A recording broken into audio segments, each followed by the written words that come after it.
You can move at lightning speed and still arrive nowhere. You can clear every task, meet every deadline, outrun every clock, and yet end the day emptier than when it began. That is the hidden ache of hurry, the sense that the faster you live, the less of life you touch. I know this ache because I once built my life on it. Hurry was my proof of worth. If I was rushing, it meant I was needed. If I was multitasking, it meant I was important.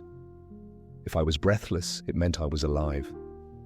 Or so I told myself.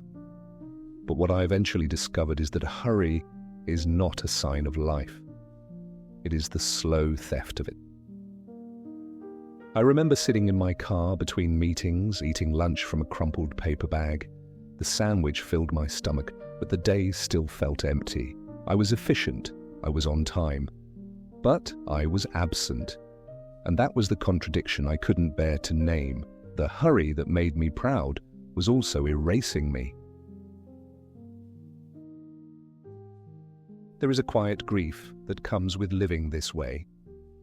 You don't always notice it at first because the noise of busyness drowns it out, but it lingers like a shadow. The grief of moments you missed, the grief of words you didn't hear because your attention was elsewhere, the grief of sunsets you drove past, conversations you cut short, embraces you hurried through. Hurry isn't just exhausting, it is grief disguised as productivity. The modern world rewards this grief. We live in a culture that treats speed as success. We measure ourselves by how much we can fit into a single day, how many tasks we can juggle, how little time it takes to respond. We admire those who seem endlessly efficient, endlessly in motion, endlessly able to stretch time thin and still get more done. But beneath it all is a hollow question that rarely gets asked. What has hurry already stolen from you? For me, the answer is painfully clear. Hurry stole the joy of dinners I barely tasted, conversations I only half listened to, mornings I rushed past without seeing the dawn. Hurry stole years I thought I was living, but in truth, I was only racing through them. The ache of hurry is not only in the body that tires, but in the soul that slowly realizes it has been left behind. The lie that props up hurry is deceptively simple. Speed equals success. Move faster, arrive sooner, get more done, live more fully, outrun time, and you will finally be safe. I bought this lie wholesale. For years, I believed that faster was always better. I crammed meals into 10 minutes, proud of how quickly I could refuel. I skimmed conversations, nodding while my mind was already on the next task. I treated red lights as enemies, cues as insults, silence as wasted time. I measured my worth in output, in speed, in motion. My life was full, but it was never mine. What I could not see then, but can name now, is that hurry mistakes motion for meaning. It confuses activity with arrival. It convinces us that a full schedule is the same as a full life. But the truth is harsher. You can rush through everything and still arrive nowhere. I remember one evening, trapped in traffic as rain poured down. The windshield wipers carved rhythmic arcs across the glass, the red glow of brake lights smeared across wet asphalt. Normally, I would have fumed at the delay. But that night, something broke in me. For once, I didn't resist, I just looked. And what I saw stunned me. The beauty of water streaming in silver threads down the window, the shimmer of red reflections rippling in the puddles, the quiet hum of the world pausing around me. For a moment, I was present. And I realized how many such moments I had missed by rushing through them. That pause revealed the heart of the lie. Hurry promises more life, but it delivers less. It blinds us to beauty, robs us of presence, trades wonder for motion. We think hurry is ambition, but it is only fear in disguise, fear of falling behind, fear of being unseen, fear of stopping long enough to notice our own fragility. And here is where the lie becomes cruel. Hurry doesn't only steal presents, it makes us ashamed of slowness. I used to feel guilty if I lingered too long at the table, guilty if I took a walk without headphones, guilty if I sat in silence. I called it laziness, inefficiency, wasted time. I punished myself for pausing, and in doing so I punished myself by missing life itself. I can't count how many times I thought, if I slow down I'll fall behind. But behind what? Behind whom? What race did I believe I was running, and who decided the rules? The finish line always moved, the standards always shifted, and no matter how fast I ran, I never felt caught up. That's the hidden cruelty. Hurry creates the very scarcity it claims to solve. The truth I carry now is simpler, quieter, harder. 1. Hurry erases presence. And presence is the only progress that matters. I wasted too many years believing in the myth of speed. I wasted too many dinners checking my phone, too many mornings racing through routines, too many nights collapsing into bed without remembering how the day had passed. I thought hurry was making me strong, but in reality, it was hollowing me out. So I want to tell you plainly, from the scar tissue of my own life, hurry is theft. It doesn't make you more alive, it steals the only life you have. There was a season in my life when I thought I was winning. My calendar was full, my days were packed, my reputation grew with every deadline I met. People admired how quickly I responded, how efficiently I delivered, how tirelessly I seemed to move. I wore that admiration like armor, but inside I was fraying. One night I came home late. My son was still young then, waiting at the table with a half-eaten dinner. I slipped into my chair, phone still in hand, half smiling at him while typing a quick reply to an urgent email. He said something, I don't even remember what now, and I nodded, pretending to listen. But I wasn't there. My mind was already running ahead to tomorrow's meeting, the next deadline, the next race. And then I looked up and caught the look on his face. A look that asked for my presence, not my nodding. A look that asked for me, not my efficiency. It broke something in me, though at the time I pushed the ache aside. I told myself I'd make it up to him later, on the weekend, during the holidays when things slowed down. But they never did. Hurry had swallowed my life whole, and my son learned the cruel truth. He had a father who was always there in body, but often absent in spirit. Another memory haunts me still. I was eating lunch in my car between meetings, a sandwich wrapped in paper on my lap, crumbs scattering across the seat. I chewed quickly, eyes on my watch, mind already in the next conversation. By the time I swallowed the last bite, I realized I hadn't tasted a thing. My stomach was full, but the day felt empty. That was the essence of hurry. It gave me the appearance of life, but never its substance. And then there was the rain. One evening, rushing home through traffic, I found myself stopped at a red light. The rain fell heavy, streaking across the windshield, the wipers swiping back and forth like a metronome. I should have been impatient. That was my habit. But for once, I simply looked. The water glistened in the glow of street lamps. The brake lights ahead shimmered on the wet asphalt, each droplet sliding like liquid silver. It was beautiful, and I realized how many such moments I had missed. Years of rain I had never seen because I was too busy resenting the delay. That night, I felt grief rise in my chest. Not the grief of loss, but the grief of blindness. Hurry had stolen not just time, but sight. It had stolen the very texture of life, the way steam curls from a cup, the sound of laughter unhurried, the feel of rain on skin. I realized I had been living as if life was something to get through, instead of something to enter. And the cost was staggering.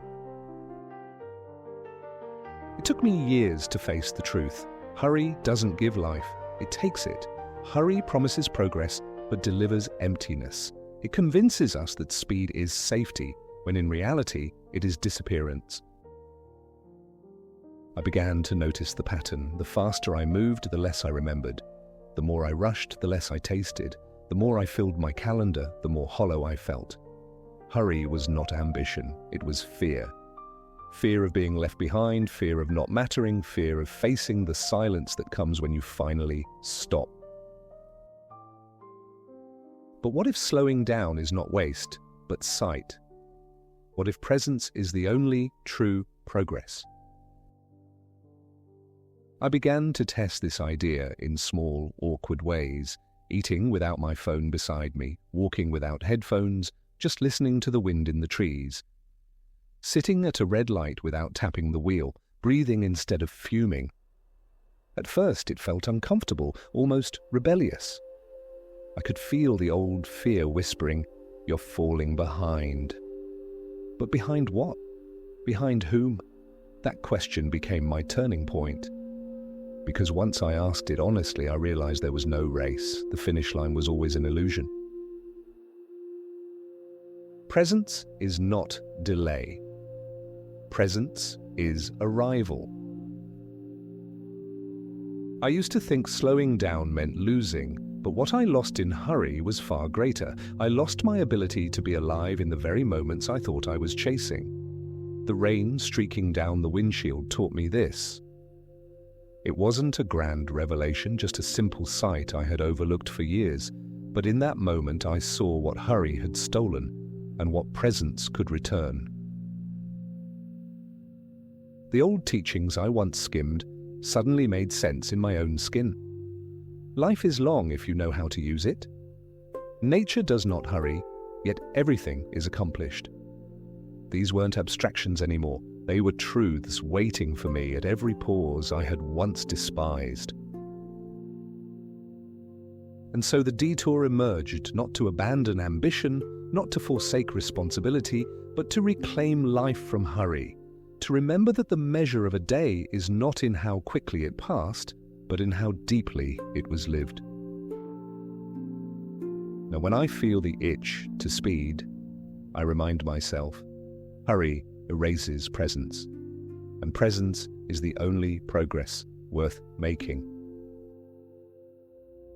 There came a day when I realized the choice was no longer between moving fast or moving slow.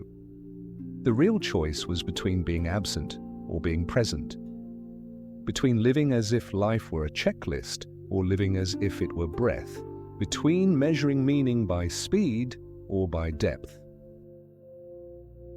I had to admit, hurry had stolen more than time.